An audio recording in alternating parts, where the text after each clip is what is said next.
हरिः श्रीं श्रीगुरुभ्यो नमः। समस्तगुरुभ्यो नमः।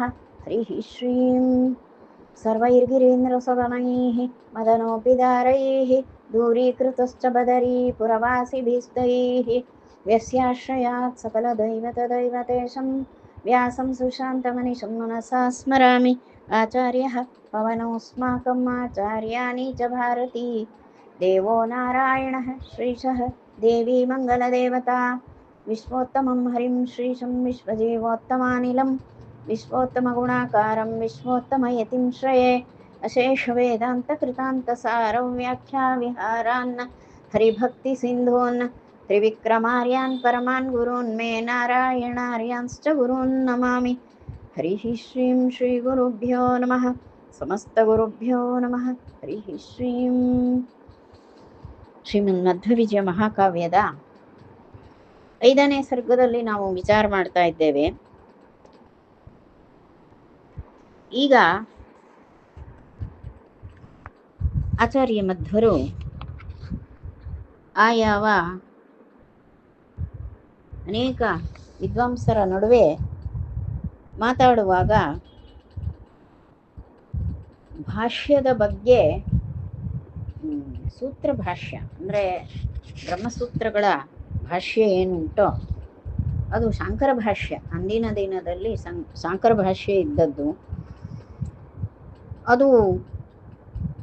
ಅದನ್ನು ಆಚಾರ್ಯರು ಆ ಶಾಂಕರ ಭಾಷ್ಯದಲ್ಲಿದ್ದಂತಹ ದೋಷಗಳನ್ನೆಲ್ಲ ತೋರಿಸಿದರು. ಇದು ಎಷ್ಟು ತಪ್ಪಾಗಿದೆ ನೋಡಿ ಅಂತ ಅದನ್ನೆಲ್ಲ ನಿರಾಕರಣೆ ಮಾಡಿದರು. ಆಗ ಆ ಸಭೆಯಲ್ಲಿದ್ದಂತಹ ಅನೇಕ ಜನರು ಆಚಾರ್ಯರನ್ನು ಮಾತಾಡಿಸ್ತಾರೆ. ಆಚಾರ್ಯರಿಗೆ ಹೇಳ್ತಾರೆ ಏನಂದರೆ, ನೀವು ನಿಜವಾಗಿ ತಿಳಿದವರು. ಇಲ್ಲಿಯವರೆಗೆ ನಾವು ಪಾರಂಪರಿಕವಾಗಿ ಅದ್ವೈತ ಪರವಾದಂತಹ ಆಯಾವ ಬ್ರಹ್ಮಸೂತ್ರ ಭಾಷ್ಯವನ್ನು ನಾವು ಶಾಂಕರ ಭಾಷ್ಯವನ್ನು ಓದಿಕೊಂಡು ಬಂದಿದ್ದೇವೆ. ನಮಗೆ ಯಾರಿಗೂ ಕೂಡ ಇದರಲ್ಲಿ ದೋಷ ಕಾಣಿಸಲೇ ಇಲ್ಲ. ತಾವು ಸಮರ್ಥವಾಗಿ ಅದರಲ್ಲಿರುವಂತಹ ದೋಷಗಳನ್ನೆಲ್ಲ ತಿಳಿಸಿದ್ದೀರ. ಈಗ ನಮಗೆ ನೀವು ಅದರ ಯಾರೂ ಕೂಡ ಖಂಡಿಸಲಾಗದಂತಹ ಅರ್ಥವನ್ನು ತಾವು ಹೇಳಬೇಕು ಎನ್ನುವುದನ್ನು ಆ ವಿದ್ವಾಂಸರೆಲ್ಲ ಹೇಳಿದರು. ಹೀಗೆ ಅಲ್ಲಿ ವಿನಯ ಇತ್ತು, ತಿಳಿಯುವ ಇಚ್ಛೆ ಇತ್ತು. ಶಾಂಕರ ಭಾಷ್ಯದಲ್ಲಿ ದೋಷ ಉಂಟು ಹೇಳಾದರೆ ದೋಷವಿಲ್ಲದಂತಹ ಆ ಒಂದು ವ್ಯಾಖ್ಯಾನವನ್ನು ಆಚಾರ್ಯರು ಹೇಳಬಹುದಲ್ಲ. ಅದಕ್ಕಾಗಿ ಪ್ರಾರ್ಥಿಸಿಕೊಂಡ್ರು. ಮುಂದೆ ಆಚಾರ್ಯರು ಆ ಸಂಬಂಧಿ ಮಾತಾಡುವಾಗ ಅತ್ಯಂತ ಆ ಸೂತ್ರಗಳಿಗೆ ಅತ್ಯಂತ ಹೊಂದಿ ಬರುವಂತಹ ಸೂತ್ರದ ಭಾವವನ್ನು ಸ್ಪಷ್ಟ ಮಾಡಿ ಅಲ್ಲಿಯ ಜನರಿಗೆಲ್ಲ ಬೋಧಿಸಿದರು. ಇದು ಸೂತ್ರ, ಈ ಸೂತ್ರದಲ್ಲಿ ಇಷ್ಟು ಪದಗಳಿವೆ, ಈ ಪದಗಳ ಸಾರ್ಥಕ್ಯ ಇದು, ಈ ಸೂತ್ರವನ್ನು ಈ ರೀತಿ ಅರ್ಥೈಸಿಕೊಳ್ಬೇಕು, ಈ ಸೂತ್ರ ಈ ರೀತಿಯ ಶ್ರುತಿಗಳನ್ನು ಆಶ್ರಯಿಸಿಕೊಂಡು ಬಂದಿರುವಂತಹ ಸೂತ್ರ ಇತ್ಯಾದಿ ವಿಷಯಗಳನ್ನು ಆಚಾರ್ಯರು ಅದರ ಆ ವಿವರಣೆಯನ್ನು ಕೊಟ್ಟರು. ಅದನ್ನು ನೋಡಿದರೆ ಮುಂದೆ ಆಚಾರ್ಯರು ಯಾವ ಈ ಮಾಯಾವಾದವನ್ನು ಖಂಡಿಸಿ ಅವರು ತತ್ವವಾದವನ್ನು ಏನು ಲೋಕದಲ್ಲಿ ಸ್ಥಾಪನೆ ಮಾಡ್ತಾರೆ, ಆ ಸಂಬಂಧಿ ಆ ವಿಷಯಕ್ಕೆ ಬೇಕಾದಂತಹ ಒಂದು ತಾಂಡವ ಇದು.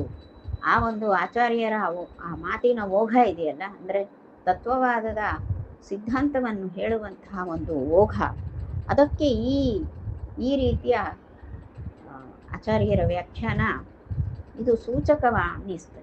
ಆಚಾರ್ಯರು ವ್ಯಾಖ್ಯಾನಿಸ್ತಾರೆ ಸೂತ್ರಗಳಿಗೆ. ಇದನ್ನು ನೋಡಿದರೆ ಭವಿಷ್ಯದಲ್ಲಿ ಇವರು ತತ್ವವಾದ ಮತ ಸ್ಥಾಪನಾಚಾರ್ಯರು ಎನ್ನುವಂಥ ಸೂಚನೆ ಸಿಗ್ತಾ ಉಂಟು. ಇಷ್ಟನ್ನು ನಾವು ನೋಡಿದ್ದಾಗಿತ್ತು. ಮುಂದೆ ಈಗ 22ನೇ ಶ್ಲೋಕ.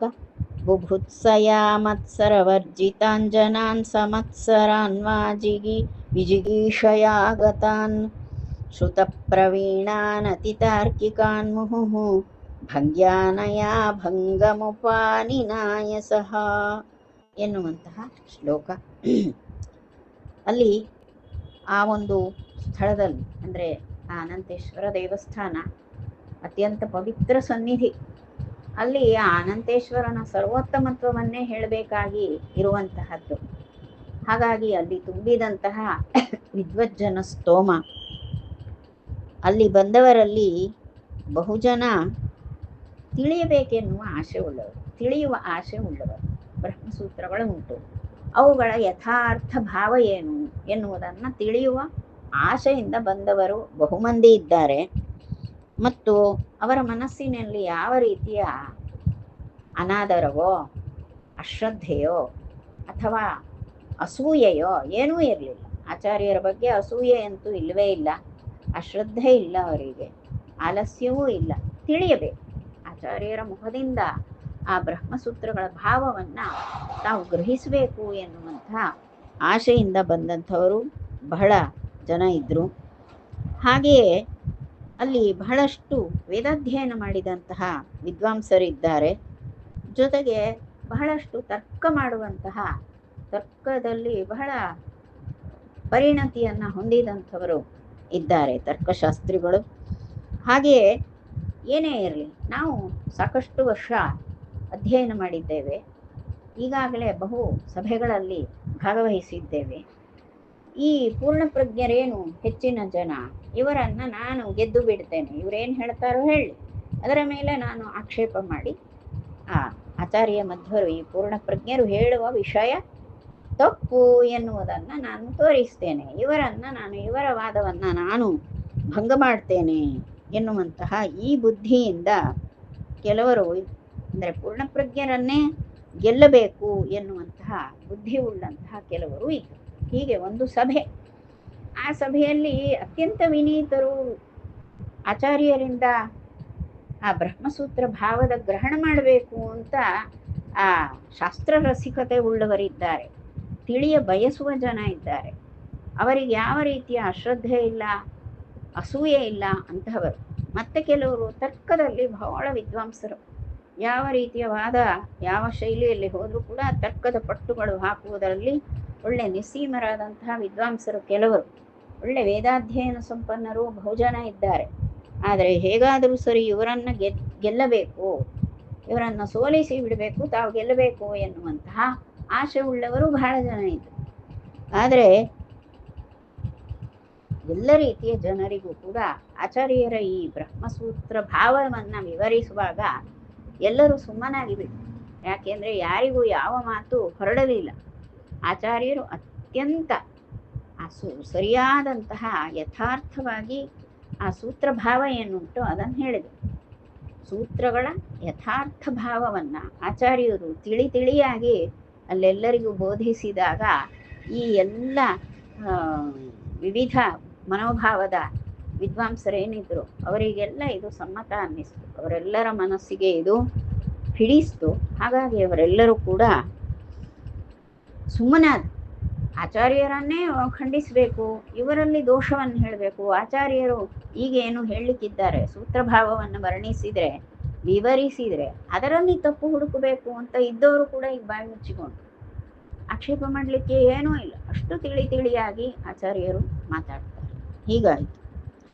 ಕದಾಚಿದೇನಂ ಪ್ರತಿಗಮ್ಯ ಸೌಮ್ಯಧೀಹಿ ಸಮಧ್ಯಗೆ ಹಾರ್ಯವರಃ ಪ್ರಸೇದಿವಾನ್ ಹೇತೋಃ ಕುತಶ್ಚಿದ್ವಿಮನೀಕೃತೋಪ್ಯಹೋ ಗುಣಾಬ್ಧಿಲುಬ್ಧಃ ಸುಜನಃ ಪ್ರಸೀದತಿ ಎನ್ನುವಂತಹ ಒಂದು ಅತ್ಯಂತ ಸುಂದರವಾದಂತಹ ಮತ್ತು ಆ ಪ್ರಸಂಗವನ್ನು ಬಹಳ ಆನಂದಿಸುವಂತಹ ಪ್ರಸಂಗದ ಒಂದು ಶ್ಲೋಕ ಇದು. ಏನಂದರೆ, ಅತ್ಯಂತ ಸೌಮ್ಯ ಬುದ್ಧಿ ಉಳ್ಳವರು, ಧೀ ಅಂದರೆ ಬುದ್ಧಿ, ಸೌಮ್ಯ ಧೀಹಿ ಅಂದರೆ ಅತ್ಯಂತ ಮೃದು ಮನಸ್ಕರು ಅಂತ ಅರ್ಥ. ಒಮ್ಮೆ ಈ ಉಡುಪಿಗೆ ಮಧ್ಯಗೇಹ ಭಟ್ರು ಅಂದರೆ ನಡಿಲಾಯ ಭಟ್ರು ಬಂದರು. ನಡಿಲಾಯ ಭಟ್ರು ಅಂದರೆ ಅತ್ಯಂತ ಮೃದು ಮನಸ್ಕರು. ಅವರು ಪಾಜಕದಿಂದ ಅನಂತೇಶ್ವರ ದರ್ಶನಕ್ಕೆ, ಅನಂತೇಶ್ವರ ಸನ್ನಿಧಿಗೆ ಬಂದಿದ್ದಾರೆ. ಅಲ್ಲಿ ಬಂದಂತಹ ಆ ನಡಿಲಾಯ ಭಟ್ರು ಅವರು ಇಲ್ಲಿ ನೋಡಿದರು, ಏನಾಗಿದೆ ಇಲ್ಲಿ. ಈ ನಡಿಲಾಯ ಭಟ್ರು ಅತ್ಯಂತ ಮೃದು ಮನಸ್ಕರು, ಆ ಅನಂತೇಶ್ವರ ಸನ್ನಿಧಿಗೆ ಬಂದವರು. ಅವರು ಈ ಪೂರ್ಣಪ್ರಜ್ಞರ ಈ ರೀತಿಯ ಆ ಸೂತ್ರಭಾವವನ್ನು ವಿವರಿಸುವಂತಹ ಎಲ್ಲ ವಿವರಣೆ ಏನು ಮಾಡ್ತಾರೆ ಅದನ್ನೆಲ್ಲ ಕೇಳ್ತಾ ನಿಂತು ಬಿಟ್ಟು ಅವರ ಮನಸ್ಸೇ ಕರಗಿ ಹೋಯ್ತು. ತಮ್ಮ ಮಗ ತಮ್ಮ ಮನೆಯಲ್ಲಿ ಮುದ್ದು ಮುದ್ದಾಗಿ ತೊಟ್ಟಿಲಲ್ಲಿ ಮಲಗಿ ಆಟ ಆಡಿ ಮತ್ತೆ ಅಲ್ಲಿ ಹುಡುಗನಾಗಿ ಬೆಳೆದು ತಾವೇ ಒಂದು ಉಪನಯನ ಮಾಡಿದಂತಹ ತಮ್ಮ ಮಗ ಮಗ ಅಂತ ಹೇಳಿಕೊಂಡಂತಹ ವಾಸುದೇವ ಈಗ ಸನ್ಯಾಸಿಯಾಗಿ ಪೂರ್ಣಪ್ರಜ್ಞರು ಆನಂದ ತೀರ್ಥರು ಎನ್ನುವಂತಹ ಹೆಸರು ಪಡೆದು ಗುರುವಾಗಿ ಕುಳಿತಿದ್ದಾನೆ. ಬ್ರಹ್ಮಸೂತ್ರಗಳ ಯಥಾರ್ಥ ಭಾವವನ್ನ ವರ್ಣಿಸ್ತಾ ಇದ್ದಾನೆ. ಕೇಳ್ತಾ ಇದ್ದಾರೆ ನಡಿಲಾಯ ಭಟ್ರು. ಅವರ ಮನಸ್ಸು ಕರಗಿ ಹೋಯಿತು, ಮನಸ್ಸೇ ಕರಗಿ ಹೋಯಿತು.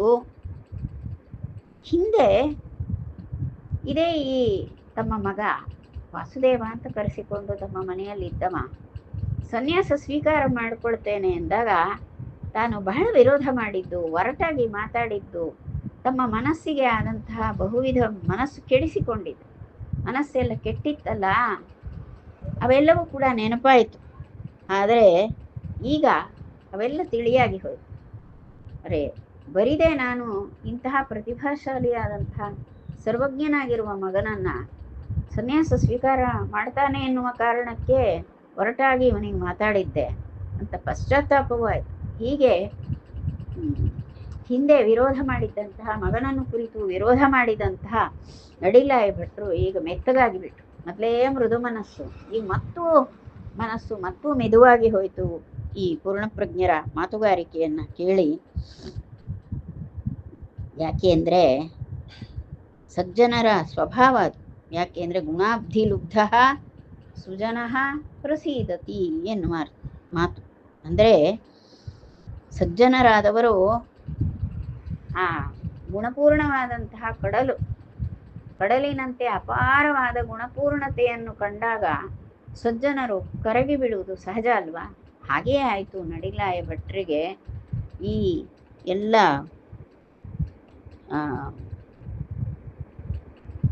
ಗುಣಗಳಿಂದ, ಅಂದರೆ ಗುಣಗಳ ಕಡಲಾಗಿ ಇದ್ದಂತಹ ಆ ಗುಣಗಳನ್ನು ಗುಣಗ್ರಹಣ ಮಾಡುವಂತಹ ಬುದ್ಧಿ ಉಳ್ಳವರು ಮತ್ತು ಎಲ್ಲ ಸದ್ಗುಣ ಪೂರ್ಣತೆ ಉಳ್ಳಂಥವರು ಯಾವ ಸಜ್ಜನರಾದಂತಹ ನಡಿಲಾಯ ಭಟ್ರು, ಅವರೀಗ ಅವರ ಮನಸ್ಸು ಕರಗಿ ಹೋಯಿತು. ಅವರು ಬಹಳ ಆನಂದಿಸಿದರು ಈ ಪೂರ್ಣಪ್ರಜ್ಞರ ಮಾತುಗಾರಿಕೆಯನ್ನ ಕೇಳಿ. ತೇಜೋಮೃತಂ ನಂದನ ಗಾತ್ರ ಪಾತ್ರಗಂ ನೇತ್ರಾಂಜಲಿಭ್ಯಾಂ ಅಪಿಬತ್ ಸದಾ ವ್ಯಯಂ ವಿದ್ಯಾಸುಧಾಂ ಚಾಸ್ಯ ವಚೋ ಮಹಾಘಟೆ ಪೂರ್ಣಾಮಸೌ ಕರ್ಣಪುಟೇನ ಪಂಡಿತಃ ಎನ್ನುವಂತಹ ಶ್ಲೋಕ. ಇದರಲ್ಲಿ ಏನು ಹೇಳ್ತಾರೆ? ಬಹಳ ಪ್ರೌಢ ವಿದ್ವಾಂಸರಾದಂತಹ ನಡಿಲಾಯ ಭಟ್ರು ಅವರು ತಮ್ಮ ಕಣ್ಣುಗಳಿಂದ ಆ ತೇಜಸ್ವಿಯಾದ ಮಗನನ್ನ ನೋಡ್ತಾರೆ. ತೇಜಸ್ವಿಯಾಗಿ ಹೊಳೆತಾ ಕುಳಿತಿರುವಂತಹ ಪೂರ್ಣಪ್ರಜ್ಞರು ತಮ್ಮ ಮಗ. ಅವರನ್ನ ನೋಡಿ ಆ ತೇಜೋಮಯನಾದಂತಹ ಮಗನನ್ನ ಕಣ್ಣುಗಳ ಬೊಗಸೆಯಿಂದ ನೋಡಿ ನೋಡಿ ನೋಡಿ ಕಣ್ಣುಗಳಿಂದಲೇ ಅವನನ್ನು ಕುಡಿತಾರು. ಅಂದರೆ ಆನಂದಮಯವಾದಂತಹ ಅಮೃತದಂತೆ ತೇಜೋಮಯನಾಗಿರುವಂತಹ ಮಗ ಅವನನ್ನು ನೋಡುವಾಗ ಅವನ ಮೈಯಿಂದ ಅಮೃತವೇ ಹೊರಸೂಸ್ತದೆ ಎನ್ನುವಂತಹ ರೀತಿಯಲ್ಲಿದ್ದಾನೆ. ಆ ರೀತಿ ಕಾಣಿಸ್ತಾ ಇದ್ದಾನೆ. ಅಂತಹ ಮಗನನ್ನು ನೋಡಿ ಅವನನ್ನು ತಮ್ಮ ಕಣ್ಣುಗಳಿಂದಲೇ ಅವನನ್ನು ಕುಡಿದು ಬಿಟ್ಟು ಅಂತ ಹೇಳ್ತಾರೆ, ಆಸ್ವಾದಿಸ್ತಾರೆ.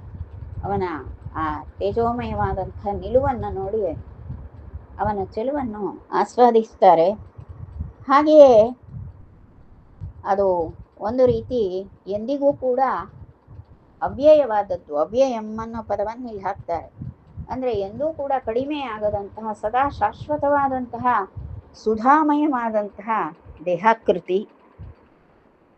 ಅಂತಹ ದೇಹಾಕೃತಿ ಉಳ್ಳಂತಹ ತೇಜಸ್ಸಿನ ಅಮೃತ ತುಂಬಿರುವಂಥದ್ದು.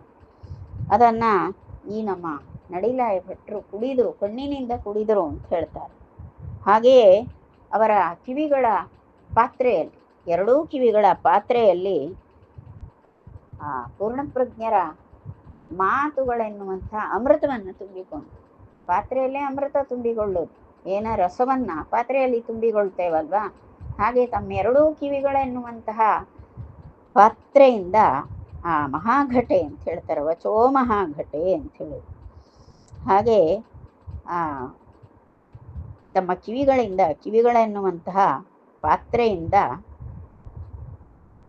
ಪೂರ್ಣಪ್ರಜ್ಞರ ಮಾತಿನ ಅಮೃತವನ್ನು ಕೂಡ ಅವರು ತುಂಬಿಕೊಂಡ್ರು. ಆ ಮಾತು ಹೇಗಿತ್ತು? ಪೂರ್ಣಪ್ರಜ್ಞರ ಮಾತು ಎನ್ನುವಂಥದ್ದು ವಚೋ ಮಹಾಘಟೆ ಅಂತ ಹೇಳ್ತಾರೆ.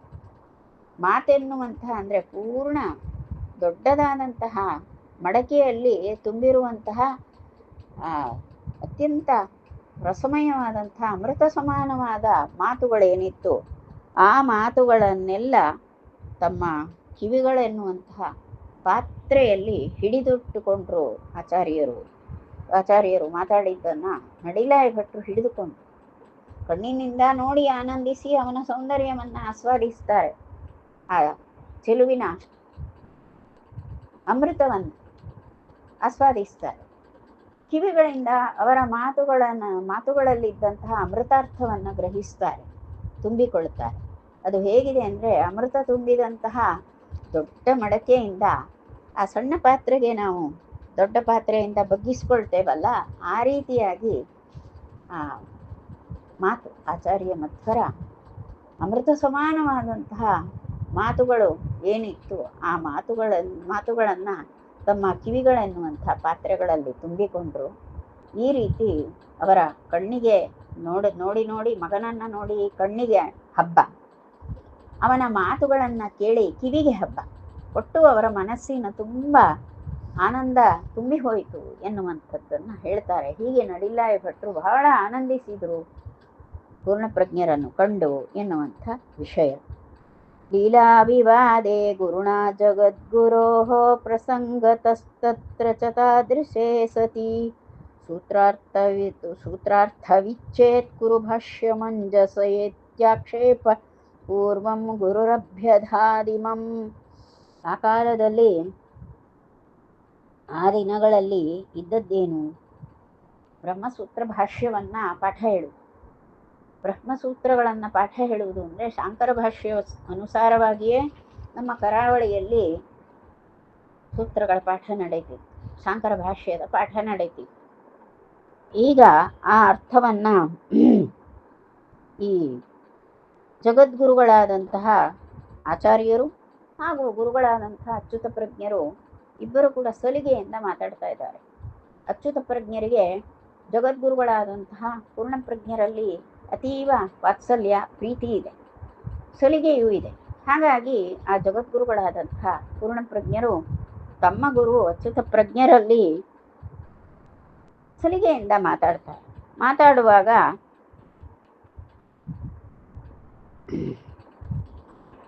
ಈ ಶಾಂಕರ ಭಾಷ್ಯ ನನಗೆ ಸೇರುವಂಥದ್ದಲ್ಲ, ಇದರಲ್ಲಿ ತುಂಬ ದೋಷ ಉಂಟು.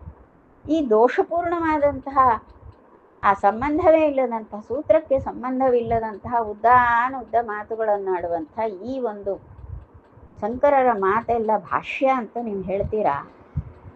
ಇದನ್ನು ಒಪ್ಪುವಂಥದ್ದೇ ಅಲ್ಲ, ಇದು ವೇದ ವಿರೋಧಿಯಾಗಿದೆ, ಶ್ರುತಿ ವಿರೋಧಿಯಾದಂತಹ ಮಾತುಗಳನ್ನೆಲ್ಲ ಇಲ್ಲಿ ಹೇಳುವಂಥದ್ದಿದೆ. ಹಾಗಾಗಿ ಇದು ಗ್ರಾಹ್ಯವೇ ಅಲ್ಲ, ಇದೆಂಥದ್ದು ಅಂತ ಸಲಿಗೆಯಲ್ಲೇ ಮಾತಾಡ್ತಾರೆ. ಆದರೆ ಆಗ ಗುರುಗಳಿಗೆ ಬೇಸರ ಆಯಿತು. ಇಷ್ಟು ವರ್ಷ ಕಾಲ ತಾನು ಕಲಿಸಿದ್ದು ಎಲ್ಲವನ್ನೂ ಕೂಡ ಈ ನೂತನ ಯತಿ ಶಿಷ್ಯ ತಳ್ಳಿ ಹಾಕ್ತಾನಲ್ಲ ಅನ್ನುವ ಬೇಸರ ಆಯಿತು. ಅದಕ್ಕೆ ಅವರು ಜೋರು ದನಿಯಲ್ಲಿ ಹೇಳಿದ್ರಂತೆ, ಹೌದಾ ಮಗ, ಹಾಗೆ ಹೇಳ್ತೀಯ ನೀನು? ಹಾಗಾದರೆ ಒಂದು ಕೆಲಸ ಮಾಡು, ಎಲ್ಲವನ್ನು ಸೂತ್ರಗಳ ಭಾವವನ್ನು ನೀನು ತಿಳಿದಿದ್ದೀಯ, ಸೂತ್ರಗಳಿಗೆ ಸಮಂಜಸವಲ್ಲದ್ದು ಶಾಂಕರ ಭಾಷ್ಯ ಅಂತ ಹೇಳುವುದಾದರೆ ತಿಳಿದಮ್ಮ ನೀನ, ಸೂತ್ರಗಳನ್ನು ನೀನು ತಿಳಿದಿದ್ದರೆ ನೀನೇ ಆ ಸೂತ್ರಗಳ ಅರ್ಥವನ್ನೆಲ್ಲ ವಿವರಣೆ ಮಾಡಿ ಭಾಷ್ಯವನ್ನು ನೀನೇ ರಚಿಸಬಹುದಲ್ಲ ಅಂತ ಹೀಗೆ ಸ್ವಲ್ಪ ಸಿಟ್ಟನ್ನು ಬೆರೆಸಿದಂತಹ ಒಂದು ಮಾತನ್ನು, ಆಕ್ಷೇಪದ ಮಾತನ್ನು ಗುರುಗಳು ಹೇಳಿದರು. ಈ ಭಾಷ್ಯಕ್ಕೆ ನೀನು ಆಕ್ಷೇಪ ಮಾಡ್ತೀಯ, ಹಾಗಾದರೆ ನೀನೇ ಒಂದು ಭಾಷ್ಯ ಬರೆಯಬಹುದಲ್ಲ, ಭಾಷ್ಯ ನೀನೇ ರಚಿಸು ನೋಡುವ ಅಂತ ಹೀಗೆ ಹೇಳಿದ್ರು. ಇದು ಗುರುಗಳು ಸ್ವಲ್ಪ ಆಕ್ಷೇಪದ ದನಿಯಲ್ಲಿ ಹೇಳಿದ್ದಾಗಿತ್ತು. ಈಗ ಮುಂದೆ ಹೇಳ್ತಾರೆ, ವಿಧಾನ ಮಾತ್ರಂ ತದುಪಾದದೆ ತದಾಪಯೋ ಯಥಾಚ್ಛಂ ಪರಮಸ್ಸಹಂಸರಾಡ್ ತಲ್ಲೀನಮಾಕ್ಷೇಪಮುಪೈಕ್ಷತಾ ಫಲಂ ವಾರೀವ ಸಂತೋ ಹಿ ಗುಣಾಂಶತೋಷಿಣಃ ಎನ್ನುವಂಥದ್ದು. ಏನಾಗಿತ್ತು ಅಂತ ಕೇಳಿದರೆ, ಈಗ ಗುರುಗಳು ಆಕ್ಷೇಪದ ಮಾತನ್ನ ಗದರು ದನಿಯಲ್ಲಿ ಹೇಳಿದ್ದಾರೆ, ಗದರಿಸಿ ಹೇಳ್ತಾರೆ. ಜೋರು ದನಿಯಲ್ಲಿ ಗುರುಗಳು ನೀನೇ ಭಾಷ್ಯ ರಚಿಸು ನೋಡುವ ಅಂತ ಹೇಳಿ ಜೋರು ಮಾಡಿ ಹೇಳಿದು ಹೌದು. ಆದರೆ ತಲ್ಲೀನಂ ಆಕ್ಷೇಪಂ ಉಪೈಕ್ಷತ ಏನಾಗಿತ್ತು ಅಂತ ಕೇಳಿದರೆ, ಅವರ ಮಾತಿನಲ್ಲಿ ಅಡಗಿದ್ದಂತಹ ಆಕ್ಷೇಪ ಭಾವವನ್ನ ಆಚಾರ್ಯರು ಬಿಟ್ಟೇ ಬಿಟ್ರು.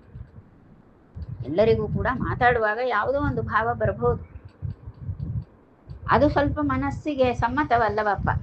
ಆಕ್ಷೇಪ ಪೂರ್ಣವಾಗಿದ್ರೆ ಬೇಸರ ಆಗ್ತದೆ ನಮ್ಮಂಥವರಿಗೆ. ಆಚಾರ್ಯರು ಬೇಸರವನ್ನೇ ಮಾಡಿಕೊಳ್ಳಿಲ್ಲ, ಗುರುಗಳು ಜೋರು ಮಾಡಿ ಬಿಟ್ರಲ್ಲ ಅಂತ ಹೇಳಿ ಮುಖ ತಗ್ಗಿಸಲಿಲ್ಲ. ಮತ್ತೇನಾಯಿತು, ಅದನ್ನು ಹೇಗೆ ಈ ಹಂಸ ಪಕ್ಷಿ ಹಾಲು ನೀರನ್ನು ಬೆರೆಸಿ ಅದರ ಮುಂದೆ ಇಡುವಾಗ, ಹಾಲು ನೀರನ್ನು ಕೂಡಿಸಿ ಹಂಸ ಪಕ್ಷಿಯ ಮುಂದೆ ಇಟ್ಟಾಗ ಹಂಸ ಹಾಲನ್ನು ಮಾತ್ರ ಸೆಳೆದುಕೊಳ್ತದೆ, ಹಾಲನ್ನು ಮಾತ್ರ ಸೆಳೆದು ಕುಡಿತದೆ. ಆ ಹಾಲಿಗೆ ಬೆರೆಸಿದ ನೀರನ್ನು ಹಾಗೆ ಬಿಟ್ಟು ಬಿಡ್ತದೆ. ಇದು ಬಹಳ ಅಸಾಧ್ಯ, ಕೇಳಲಿಕ್ಕೆ ಇದು ಅಸಂಭವ ಅನ್ನಿಸ್ತದೆ. ಹಾಲಿಗೆ ಒಮ್ಮೆ ನೀರು ಸೇರಿಸಿದ ಮೇಲೆ ಅದು ನೀರು ಹಾಲಾಯಿತು ಅಷ್ಟೆ, ನೀರಾದ ಹಾಲಾಗ್ತದೆ ಅಷ್ಟೇ. ಬಿಟ್ಟರೆ ಆ ಹಾಲಿನಿಂದ ನೀರನ್ನು ಬೇರ್ಪಡಿಸ್ಲಿಕ್ಕಾಗೋದಿಲ್ಲ. ಒಮ್ಮೆ ಚೆನ್ನಾಗಿ ಕಾಯಿಸಿ ಬೇಕಾದರೆ ಕಡಿಮೆ ಮಾಡ್ಬೋದು. ಆದರೆ ಕುಡಿಲಿಕ್ಕೆ ಹೋದವರು ಹಾಲನ್ನು, ನೀರಾದ ಹಾಲನ್ನು ಕುಡಿಲಿಕ್ಕೆ ಹೋದವರು ಹಾಲನ್ನು ಮಾತ್ರ ಕುಡಿದು ನೀರನ್ನು ಬಿಡಲಿಕ್ಕೆ ಸಾಧ್ಯವಾ? ಇದು ಅಸಂಭವ ಅಲ್ವಾ? ಲೋಕದಲ್ಲಿ ಅಸಂಭವ ಅಂದ್ಕೊಳ್ತೇವೆ. ಹಾಗಲ್ಲ, ಹಂಸ ಪಕ್ಷಿಯ ಮುಂದೆ ಇಟ್ಟರೆ ಹಾಲನ್ನು ಮಾತ್ರ ಸ್ವೀಕರಿಸಿ ನೀರನ್ನು ಬಿಟ್ಬಿಡ್ತದೆ. ಎಂಥ ಆಶ್ಚರ್ಯ ಇದು! ಇದನ್ನು ಹಂಸಕ್ಷೀರ ನ್ಯಾಯ ಅಂತಾರೆ. ಆ ಹಂಸಕ್ಷೀರ ನ್ಯಾಯದಂತೆ ಇಲ್ಲಿ ಆಚಾರ್ಯರೇನು ಮಾಡಿದರು, ತಮ್ಮ ಗುರುಗಳು ತಮ್ಮನ್ನು ಜೋರು ಮಾಡಿದ್ರಲ್ಲ, ಆಕ್ಷೇಪ ಮಾಡಿದ್ರಲ್ಲ, ಆ ಆಕ್ಷೇಪ ಭಾವವನ್ನು ಇವರು ಉಪೇಕ್ಷೆ ಮಾಡಿಬಿಟ್ಟು ಅದನ್ನು ಬಿಟ್ಬಿಟ್ಟು ಮನಸ್ಸಿನಲ್ಲಿ ತಗೊಳ್ಳಿಲ್ಲ. ಆದರೆ ವಿಧಾನ ಮಾತ್ರ ಅಂತ ಹೇಳ್ತಾರೆ. ಅವ್ರೇನು ಹೇಳಿದ್ದಾರೆ, ಅಪ್ಪಣೆ ಕೊಟ್ಟರು. ಯಾವುದಕ್ಕೆ? ಭಾಷ್ಯವನ್ನು ನೀನೇ ಭಾಷೆ ರಚನೆ ಮಾಡುವಂಥ ಅಪ್ಪಣೆ ಕೊಟ್ಟರಲ್ಲ, ಆ ಅಪ್ಪಣೆಯ ಮಾತನ್ನು ಮಾತ್ರ ಸ್ವೀಕಾರ ಮಾಡಿಕೊಂಡು ಅವರ ಆಕ್ಷೇಪ ಗದರುದನಿ ಅದನ್ನೆಲ್ಲ ಆಚಾರ್ಯರು ಬಿಟ್ಟು ಬಿಟ್ಟರು ಹಂಸಕ್ಷೀರ ನ್ಯಾಯದಂತೆ. ಹೀಗೆ ಅಂದರೆ ಏನಾಗ್ತದೆ ಅಂದರೆ, ಸಜ್ಜನರಾದವರು ವಾರೀವ ಸಂತೋಹಿ ಗುಣಾಂಶ ತೋಷಿಣ. ಸ್ವಂತಹ ಸಜ್ಜನರು ಗುಣಾಂಶವನ್ನು ಮಾತ್ರ ಗ್ರಹಿಸಿ ಸಂತೋಷ ಪಡ್ತಾರೆ, ದೋಷಾಂಶ ಗೊತ್ತಾಗ್ತದೆ. ಸಜ್ಜನರಾದರೂ ಬುದ್ಧಿವಂತರಿರ್ತಾರಲ್ಲ, ಅವರಿಗೆ ಮಾತಿನಲ್ಲಿರುವಂತಹ ದೋಷ ಆಕ್ಷೇಪ ಇತ್ಯಾದಿ ಭಾವ ಗೊತ್ತಾಗ್ತದೆ, ಅದನ್ನು ಬಿಟ್ಬಿಡ್ತಾರೆ. ಆದರೆ ಗುಣಾಂಶ ತೋಷಿಣ, ಆ ಮಾತಿನಲ್ಲಿರುವಂಥ ಗುಣಭಾವವನ್ನು ಮಾತ್ರ ಸ್ವೀಕಾರ ಮಾಡ್ತಾರೆ. ಇದು ಸಜ್ಜನರ ಲಕ್ಷಣ ಅಲ್ವಾ ಅಂತ ಕೇಳಿ ಹೀಗೆ ಹೇಳ್ತಾರೆ ಇಲ್ಲಿ.